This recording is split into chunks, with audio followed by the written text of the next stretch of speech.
Hello छोकरा मधर्स block में सुधाबेन मेहता तरफथी यादी बा तरफथी बधा सब्सक्राइबर ने मारा तरफथी बधाने आशीर्वाद दઉં છું। छोकरा हूँ घणा वखते आई छूँ अने एमां शुं छे के मारी तबियत जराक बहु खराब थई गई थी। मने हाई बीपी थई गयुं हतुं बहु तो मने आईसीयू में लेवी पड़ी थी। आईसीयू में हूँ दाखल हती। हाई बीपी लेवल आवतुं ज नहोतुं। इंजेक्शन लीधुं गोળી લીધી પછી લેવल આવ્યો तो साहेब के તમે ગરમી આગળ બહુ ન રહેતા। डॉक्टर साहेब ने मैंने मनाई थी कि तमे गैस आगर बहु रहता नहीं गर्मी आगर वधु पड़ता ठंडक में रह्यो गर्मीना हिसाबे वधी गई एटले मारे थोड़ोक टाइम ब्रेक लेवी पड़ी। पण कंई कंईक मैं कीधुं विडियो बनावुं मने विडियो मूकवो तो नथी एटले आजे हूँ तो छे ने शाक ने रोटली ने एवुं बनावीने बतावुं छुं। तो जो आ शाक छे ने રીંગણા बटेटा कोबी वटाणा 5-6 जातनुं शाक में सुधारीने राख्युं छे। हवे जो आ जीरुं मूकું છું। आ जीरुं मूक्युं મને બહુ શોખ છે બ્લોગ બનાવવાનો। મને નવરા બેટા ના ગમે। મારી તબિયત ખરેખર બહુ ખરાબ થઈ ગઈ હતી। જો રાઈને જીરું મૂક્યા છે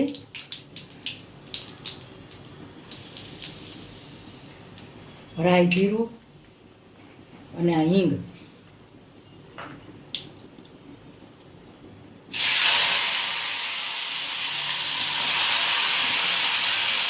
હવે થોડુંક સારું છે પણ મને હજી આમ જાજીવાળું જીરું તો ચક્કર જેવું આવવા માંડે।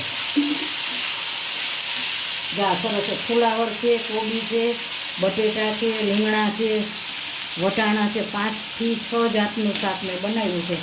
શાક બહુ સરસ વઘાર આવ્યો છે। જીરું અને રાઈનો વઘાર છે। આ વઘાર ન બને ને એટલે હું થોડુંક પાણી નાખું છું અને જો આ ટમેટાં છે આ થોડા ટમેટાં નાખું છું। હવે મસાલો કરું છું। છોકરા કહેશે બા દેખાતા જ નથી। જ્યાં મીઠું નાખ્યું મેં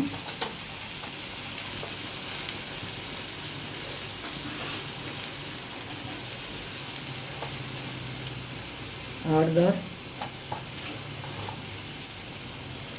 હવે જ નાખ્યું મેં। બહુ તબિયત અતિશય તબિયત ખરાબ હતી તો મને એમ થાય કે મારે બ્લોગ તો બનાવવો જ છે।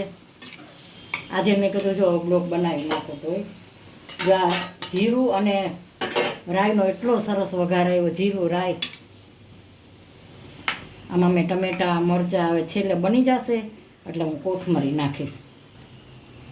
એટલે છોકરા હમણાં ઘણા દિવસે હું આવી મને બીપીની તકલીફ છે એટલે આ ગરમીના હિસાબે ડૉક્ટરે મને ના પાડી કે મેં ગરમીમાં હમણાં થોડીક ઠંડક થાય ને એટલે વાંધો નહીં ગરમીના હિસાબે બીપી થઈ જાય છે બહુ જ।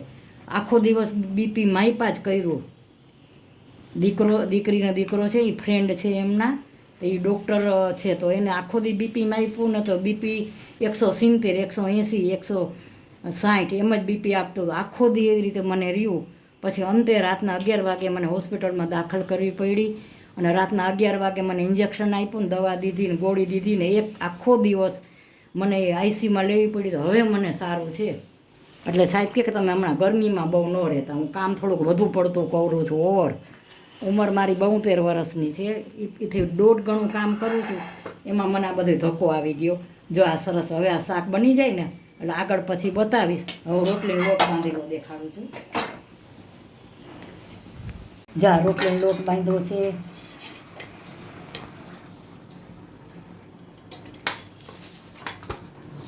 હું ખબર છે 2 વર્ષથી અમારા બ્લોગ બનાવું છું। મારી ખૂબ જ મહેનત છે। મારી ઉંમર પ્રમાણે હું બહુ દિલથી રસોઈ બનાવું છું। મારી મહેનત છે આમાં કારણ કે મને એમ થાય કે મારે કાંઈક કરવું છે આગળ વધવું છે પણ મને થોડુંક સારું થયું ને એટલે પાછી હું આવી ગઈ। જો આ શાક હજી બને છે બહુ ફાઇન બન્યું છે। આ એક સાકર હજી મેં નથી નાખી થોડું કાઢીને પછી નાખવાને। જો હાઈ ક્લાસ શાક બન્યું રસોઈ। હવે આને હું ઢાંકીને મૂકી દઈશ।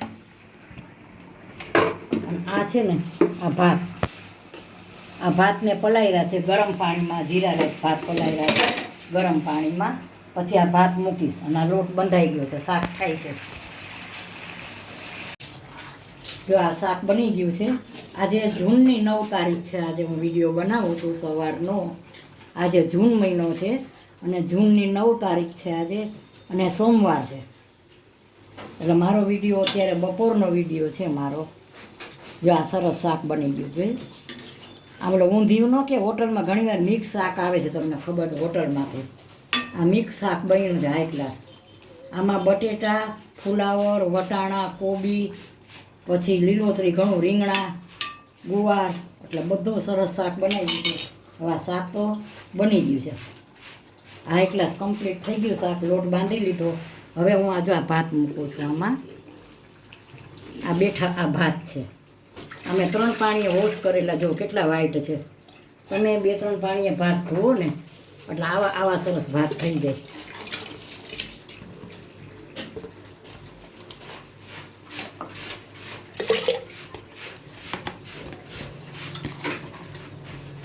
હવે આ ભાત છે ને હું બેઠા ભાત મૂકું છું. આ બેઠા ભાત મૂકું છું કુકરમાં. આ બેઠા ભાત કુકરમાં મૂકું છું.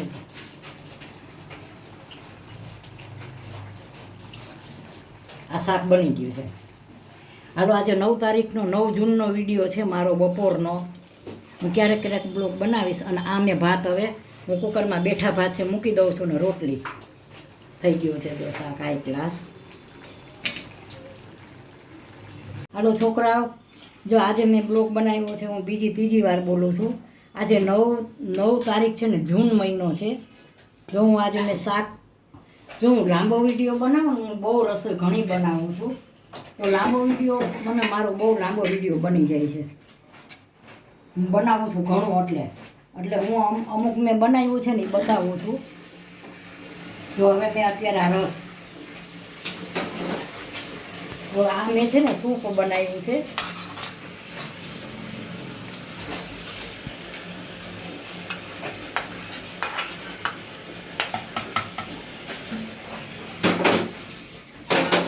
આ સૂપ બનાવ્યું છે, બપોરની રસોઈ છે. આ સૂપ બનાવ્યું છે, આ રસ બનાવ્યો છે. હવે આ મરચાં, સુધાબેનને મરચાં તો સુધાબેનને તળેલા જોઈએ જ. બા પાછા થોડાક બીપીમાં, જોકે થોડું ઘણું બીપી તો મને ગરમીના હિસાબે રહે છે. મારા સબસ્ક્રાઈબર જે મને સબસ્ક્રાઈબર કરેલું છે એ થેન્ક યુ બધાને, કે હું હમણાં બ્લોગ નથી બનાવતી તો તમને થાય કે બા બ્લોગ નથી બનાવતો, તો મને સબસ્ક્રાઈબ કર્યું છે. મને જરાય ગમતું નહોતું કે હું બ્લોગ નથી બનાવતી, પણ આજે મને એમ કે ના, મારે બ્લોગ બનાવવો. ઘણા દિવસે આજે જો આ ભાત બનાવ્યા છે, મેં કુકરમાં બનાવ્યા છે બેઠા ભાત. જે આ કુકરમાં કેટલા ફાઇન ભાત બન્યા છે. ભાત હંમેશા રસોઈ બનાવવાની, તમે દિલથી ધ્યાનથી કોઈ પણ રસોઈ બનાવો ને, રસોઈ સરસ જ બને. મને આટલી મારી તબિયત છે જ આમ બીપીની તકલીફ ગરમીના હિસાબે, છતાંય મને એમ થાય હું કંઈક બનાવું. હું નવરી બેસતી જ નથી, કાંઈક ને કાંઈક પ્રવૃત્તિ કરતી જ હોઉં છું. જો આ ભાત બનાવ્યા, આ સૂપ બનાવ્યું છે એ નથી બતાવ્યું, કારણ કે વિડીયો લાંબો થઈ જાય છે, એટલે હું જલ્દી પૂરો કરું છું. હવે મેં શાક બનાવ્યું છે ને એ બતાવું છું.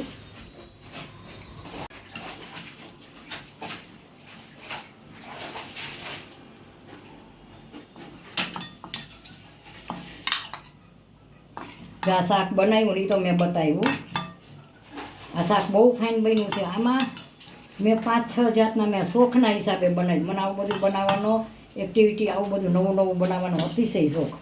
મને જરાક તબિયત ઓલી થઈ ગઈ ને તમારે, એટલે મેં આજ તો હું બનાવું. પાછું મને શું છે, મને રસોઈ બનાવી બહુ જ ગમે. હવે જો આ ભાત બનાવ્યા એ બતાવ્યા હતા, આ શાક બનાવ્યું બતાવ્યું હતું. હવે રોટલી, જ્યાં રોટલી લોટ બાંધીને બતાવ્યા, રોટલી બનાવી ઘીથી ચોપડીને રાખી છે સરસ. હજી મને લાગતું નથી આમાં સમાય એવું. હજી જો હું બધી વસ્તુ બનાવીને બતાવું તો મારો વિડીયો બહુ લાંબો વિડીયો, મને ખુદ લાંબો વિડીયો બનાવવો નથી ગમતો, જોવો નથી ગમતો. જો આ દાળ બનાવી છે, લાંબો વિડીયો બહુ મને જોવો મને ખુદ નથી ગમતો. મને એમ થાય કોઈ પણના વિડીયો તમે જુઓ ને તો એમ થાય કે જલ્દી વિડીયો આપણે આમ જોઈ લઈ.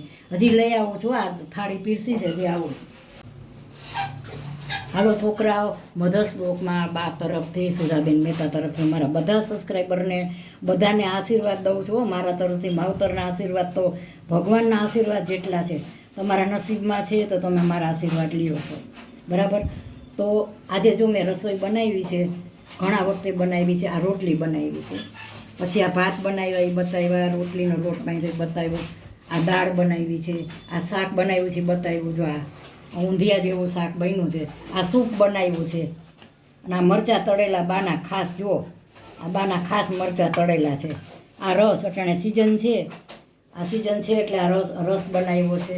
અને આ કાકડીનું કાચું છે, અને આ આ ડુંગળી અને ટમેટાનું કાચું છે, આ કાકડીનું છે. તો જુઓ મારી હોટલ જેવી થાળી છે. આમાં મેં એક દાળ અને એક સૂપ 2 વસ્તુ નથી બતાવી, બાકી બધું બતાવ્યું છે. તો મારી આ રસોઈ કેવી લાગી, સારી લાગી હોય લાઈક કરજો, શેર કરજો, કોમેન્ટ કરજો. અને હવે મારા બ્લોગના 2 વર્ષ થયા, હું મહેનત કરું છું, તો મને સબસ્ક્રાઈબ જરૂર કરજો અને મને આગળ વધારજો. અને મને શોખ છે ને હવે થોડીક તબિયત સારી મારી થઈ છે ને, તો તમારા બધાના બચાવના છોકરાઓના આશીર્વાદથી તમારાય પણ મને આશીર્વાદ આડા આવ્યા છે છોકરાઓના, કે મને હવે સારું છે. તો આજે હું બ્લોગ બનાવવા આવી છે જરૂર. તો છોકરાઓ રિલેય બનાવીશ મારી તબિયત સારી થશે એટલે. અને સબસ્ક્રાઈબ જરૂર કરજો. અને મારી રસોઈ કેવી લાગી, બાય બચ્ચો.